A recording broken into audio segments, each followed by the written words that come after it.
नमस्कार, मैं doctor S K. Gulati, plastic and cosmetic surgeon from Kanpur. आज आपसे बात करूंगा वार्ट्स के बारे में। वार्ट्स एक तरह का वायरल इन्फेक्शन होता है। इस वायरस का नाम होता है ह्यूमन पेपिलोमा वायरस। स्किन में किसी तरह के कट या ब्रीच की वजह से ये वायरस एंटर कर जाता है और स्किन की ऊपरी परतों को इन्फेक्ट करता है। इस इन्फेक्शन की वजह से स्किन में ग्रोथ निकल आती है जिसको वॉट कहते हैं। ये नॉर्मली रफ सरफेस होती है इनकी और स्किन कलर के होते हैं, लेकिन कभी कभी कुछ डार्क कलर के हो सकते हैं और सरफेस स्मूथ भी हो सकती है। वॉट्स शरीर के अलग अलग अंगों में अलग अलग तरह से दिखाई देते हैं। इसी हिसाब से इनका एक क्लासिफिकेशन बनाया गया है। हाथों में जो होते हैं वो कॉमन वॉट्स कहलाते हैं। फ्लैट वॉट्स होते हैं जो कि कॉमनली चेहरे पे मिलते हैं, लेकिन शरीर के किसी भी भाग में हो सकते हैं।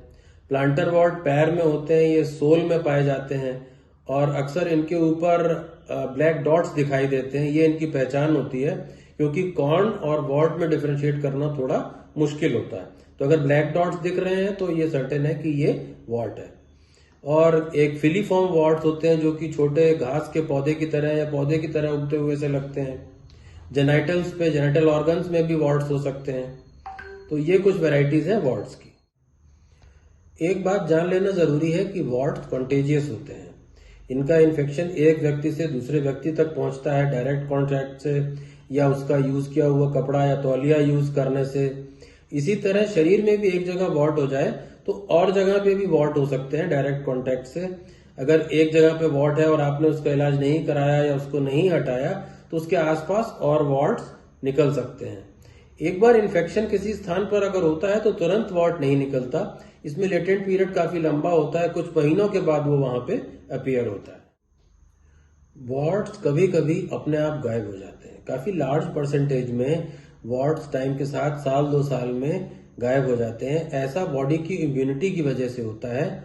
और कुछ लोग इसको खत्म करने के लिए दवाइयां लेते हैं और उनको लगता है कि उस दवा से वॉर्ट झड़ गए, लेकिन ये सच नहीं है। अगर वो दवा ना ले रहे होते तो भी वो वॉर्ट गिर जाते। तो ये समझना जरूरी है कि इन वॉर्ट्स को खत्म करने के लिए कोई ओरल मेडिसिन या खाने वाली दवा उपलब्ध नहीं है। वॉर्ट्स को हटवाना कब चाहिए?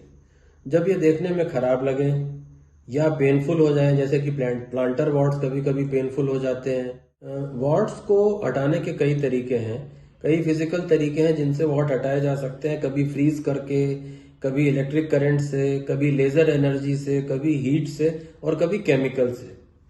आइए अब एक वीडियो देख लेते हैं एक ऐसे व्यक्ति का जिसके नाक के ऊपर वॉर्ट था और उसने कई तरीके ट्राई करे और फिर वो हमारे पास आया और फिर थर्मोकॉटरी या हीट के द्वारा किस तरह उसको लोकल एनेस्थीसिया में हटाया गया और कुछ समय बाद उसका रिजल्ट कैसा दिख रहा है।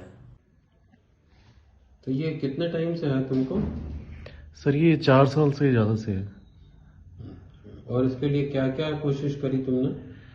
सर इसके लिए 1.5 से 2 साल तो सर होम्योपैथी का इलाज करा। उसमें दवा और लगाने वाला उन्होंने कुछ लिक्विड दिया था, वो यूज़ करा, लेकिन उससे कुछ असर नहीं हुआ सर। और उसके अलावा एक थुजा क्रीम आती है वो लगाया, वो उससे भी असर नहीं हुआ।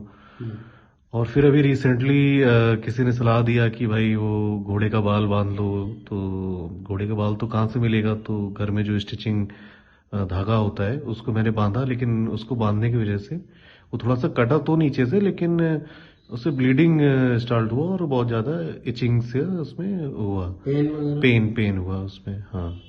और कल मैं ड्राइव कर रहा था तो उसमें ब्लीडिंग भी स्टार्ट हुआ। तो फिर मैं मतलब आपके पास आया आपसे। अभी हम थोड़ा सा इस पे बीटाडीन लगाएंगे, है ना? और उसके बाद सुन करने के लिए एक लोकल एनेस्थेटिक का इंजेक्शन लगाएंगे, बहुत छोटी सी सुई से, महीन सुई से, इंसुलिन सिरिंज, जिससे लोग खुद ही लगा लेते हैं, है ना? जैसा कि आप देख सकते हैं कि अब इस वार्ड की बेस पे एक इंसुलिन सिरिंज के द्वारा लोकल एनेस्थीसिया लगाया जा रहा है। ये बहुत ही पतली नीडल होती है और बहुत कम amount of local anaesthesia required होता है, तो पेशेंट को बिल्कुल भी कोई डिस्कम्फर्ट नहीं हो रहा है। और ये नीडल इतनी पतली होती है कि डायबिटीज के पेशेंट्स खुद ही इंजेक्शन लगा लेते हैं। ये तो बिल्कुल पेनलेस प्रोसीजर है। इसको लगाने के बाद थोड़ी देर वेट करते हैं और उसके बाद थर्मोकॉटरी के द्वारा इस वॉर्ट की बेस को जला दिया जाता है और वॉर्ट को हटा दिया जाता है। ये प्रोसेस बिल्कुल पेनलेस रहता है और उसके बाद थोड़ी सी ऑइंटमेंट लगा दी जाती है। इस लास्ट फोटोग्राफ में आप देख रहे हैं कि उसी वॉर्ड रिमूवल वाले पेशेंट का ये लेट पोस्ट ऑपरेटिव रिजल्ट है। करीब 1.5-2 महीने बाद ये वॉर्ड बिल्कुल गायब हो गया है, दोबारा वापस नहीं आया है और उस जगह पे हल्का सा डार्क कलर दिख रहा है जो कि समय के साथ बिल्कुल ठीक हो जाएगा। तो इस तरह वॉर्ड को पेनलेस तरीके से बिना कोई निशान छोड़े कुछ ही मिनटों में आसानी से हटाया जा सकता है। वॉर्ड जैसे ही आपके शरीर में अपीयर हो उसको हटवा लेना चाहिए, क्योंकि एक वॉर्ड से ही दूसरे वॉर्ड का जन्म होता है। तो अगर आपने ये सोचा कि लाओ कई हो जाए तब एक साथ हटवा लेंगे तो वो अप्रोच ठीक नहीं है। ऐसे वॉर्ड कभी खत्म नहीं हो पाएंगे। जैसे ही, क्योंकि एक आपने वॉर्ड जो निकला उसके आसपास इन्फेक्शन फैल गया और उसको अपीयर होने में कई महीने का टाइम लगेगा। तो जैसे ही वो स्किन के ऊपर नजर आए उसको हटवा लीजिए, क्योंकि जब स्किन के अंदर है, नजर नहीं आ रहा, तब तो डॉक्टर कुछ कर नहीं सकता। जब नजर आए, स्किन से ऊपर उभरे और आपको लगे ये वॉर्ट है, आपने पहचान लिया, तो उसको हटवा लीजिए, वेट मत करिए। 1-2 पॉइंट में बियर्ड एरिया या दाढ़ी वाले एरिया में जो वॉर्ड्स होते हैं उनके बारे में कह रहा हूँ। इन वॉर्ड्स को खत्म करना थोड़ा सा मुश्किल होता है, क्योंकि शेविंग में वो रोज कटते रहते हैं और कटने पे इन्फेक्शन और बढ़ता रहता है और इनसे मुक्ति पाना मुश्किल हो जाता है। तो इसका तरीका यह है कि पहली चीज तो आप शेविंग बंद कर दें ब्लेड से, इलेक्ट्रिक शेवर या ट्रिमिंग को यूज करें, उससे वो कटेंगे नहीं तो उनका फैलना कम हो जाएगा। और इस शेवर को या ट्रिमर को भी रोज क्लीन करते रहें सेवलॉन से, किसी एंटीसेप्टिक से। और उसके बाद जितने वॉर्ड दिख रहे हैं उनको तुरंत डिस्ट्रॉय करा लें थर्मोकॉटरी से, किसी भी चीज से, ताकि वो तो कम से कम खत्म हो जाए। लेकिन एक बार रिमूवल से वो कभी खत्म नहीं होंगे, मल्टीपल सिटिंग्स की रिक्वायरमेंट रहती है। और जैसे ही आपको नेक्स्ट निकलता हुआ दिखाई दे तुरंत उसे खत्म करा दें। ज्यादातर पेशेंट्स में इसी तरह ये डिफिकल्ट एरिया कंट्रोल में आ जाता है। मैं आशा करता हूं कि इस वीडियो में दी गई जानकारी आपके लिए उपयोगी होगी। नमस्कार।